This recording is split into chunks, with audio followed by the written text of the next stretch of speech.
सो guide हाय, कैसे हैं? तो गाइड अब मैं जा रहा हूँ गुरुजी के पास। एक गुरुजी मिले हैं, तो थोड़ा लाइक कमेंट ज़रूर कर देना। और ये हमारे गुरुजी आ चुके हैं।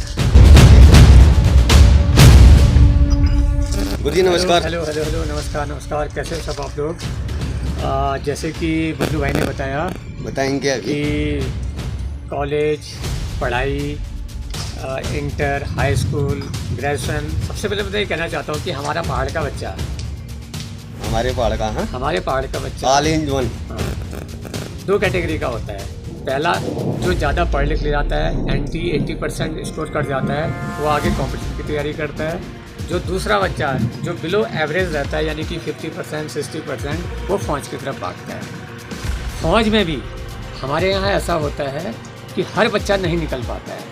फिर क्या होता है, गुजरात, दिल्ली, मुंबई, पुणे ऐसी जगहों को वो प्रस्थान करता है। वहाँ प्राइवेट जॉब, जहाँ 10 घंटे 12 घंटे करता है और उसके हाथ में आता है 10,000, 12,000, 15,000। उसमें भी उसका अपना खाना, रहना, पीना अपना होता है। तो उसके हाथ में कुल मिला के बचत के नाम पे 5-6 हज़ार रुपये बचते हैं, जो वो बड़ी मुश्किल से घर बेच पाता है अपने सारी इच्छाओं को मारने के बाद। सर, हमारे गुरुजी बताएंगे कि मतलब बच्चों को किस तरीके से मैनेज और किस तरह से गाइड करना है, और बच्चे को क्या करना चाहिए और कैसे करना चाहिए और क्यों करना चाहिए। सबसे पहले मैं कहना चाहता हूँ कि हर बच्चे की अपनी पर्सनल लाइफ है, हर बच्चे की अपनी पर्सनल एजुकेशन है। चाहे वो 30% लेके आता है, चाहे वो 50 लेके आता है, चाहे वो 80 लेके आता है, चाहे वो 90 लेके आता है। उसकी अपनी लाइफ है, उसका अपना चॉइस है, अपना करियर है। अगर कोई बच्चा कहता है मुझे खाना बनाना बहुत अच्छा आता है, कोई बच्चा कहता है मैं भाग दौड़ में बहुत अच्छा हूँ, स्पोर्ट्स कर सकता हूँ, तो मैं ये कहता हूँ कि उस बच्चे को सबसे पहले अपने शौक़ को पैशन बनाना चाहिए और उसकी तरफ दौड़ना चाहिए। अगर सचिन तेंदुलकर के पिताजी उसको कहते बेटा तूने BSc करनी है, इंजीनियर बनना है, डॉक्टर बनना है, तो आज सचिन तेंदुलकर इस दुनिया में नाम ही नहीं होता, कहीं नाम नहीं होता। क्यों? क्योंकि उसका पैशन क्रिकेट था, वो हाई स्कूल फेल था। अगर उसके पिताजी ज़बरदस्ती कहते बेटा तूने ये करना है, ये करना है, न वो सचिन होता, न वो तेंदुलकर होता, वो आज खोया रहता। लेकिन उसने अपने पैशन को फॉलो किया। उसका पैशन था क्रिकेट, क्रिकेट, क्रिकेट, और अपने पैशन के नाम पे हाई स्कूल फेल बच्चा आज दुनिया में क्रिकेट का बादशाह, क्रिकेट का राजा कहलाता है। अच्छा सर, एक चीज़ ये बताएंगे आप कि मतलब आपकी नज़र में ये जो अपना बच्चे का जो मानसिक सोच और उसके पेरेंट्स की गाइडेंस, और हम जो चाहते हैं कि मतलब मेरा बच्चा ऐसा बने, वैसा बने, अमकना बने, ढंकाना बने, वो क्या हमारा बच्चा बन सकता है? सबसे पहले मैं पेरेंट्स को ये कहना चाहता हूँ कि अपने बच्चे की क्वालिटी को परखें। अगर आपका बच्चा साइंस में अच्छा है, हाँ, आपका बच्चा आर्ट्स में अच्छा है, हाँ, आपका बच्चा अकाउंट्स में अच्छा है, हाँ, पहले आपने उसको परखना है। अच्छा, आपने थोपना नहीं है। थोपना नहीं है। हाँ, पहले अपने बच्चों की चॉइस, उसका पैशन, आपने उसके पैशन को देखना है कि मेरा बच्चा किस फील्ड में अच्छा है।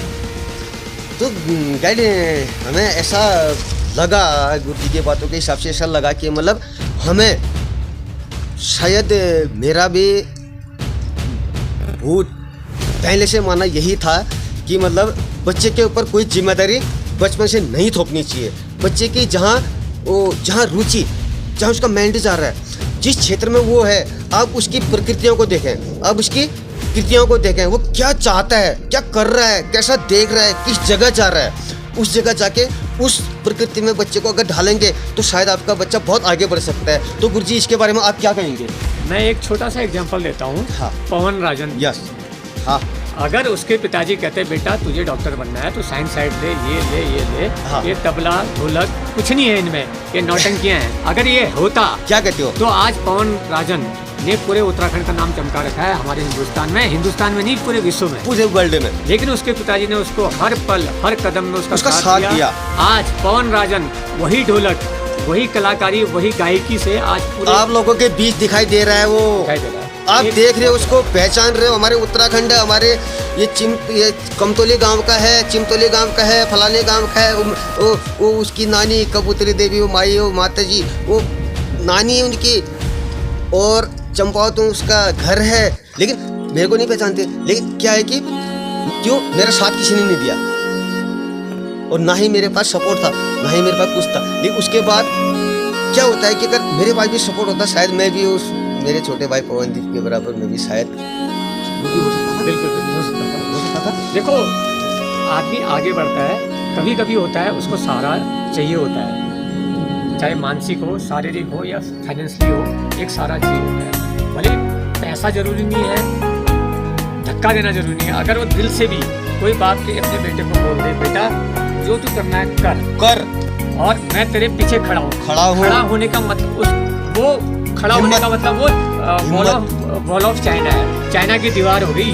तो मैं ये कहना चाहता हूँ, अपने बच्चों को समझो, वो जिस फील्ड में जाना चाहता है उस फील्ड में जाने जाओ, लेकिन हाँ निगरानी जरूर रखो, देखो कि कहीं गलत राह में न भटक रहा है। लेकिन जो करना चाहता है उसको करने दो, भले ही पूरा मत करने दो, 1 साल का मौका दो, 2 साल का मौका दो, उसके बाद बोलो बेटा मैंने तुम्हें 2 साल का टाइम दिया, तू कुछ नहीं कर पाया, अब जो मैं कहूँगा वो कर, लेकिन पहले मौका तो दो।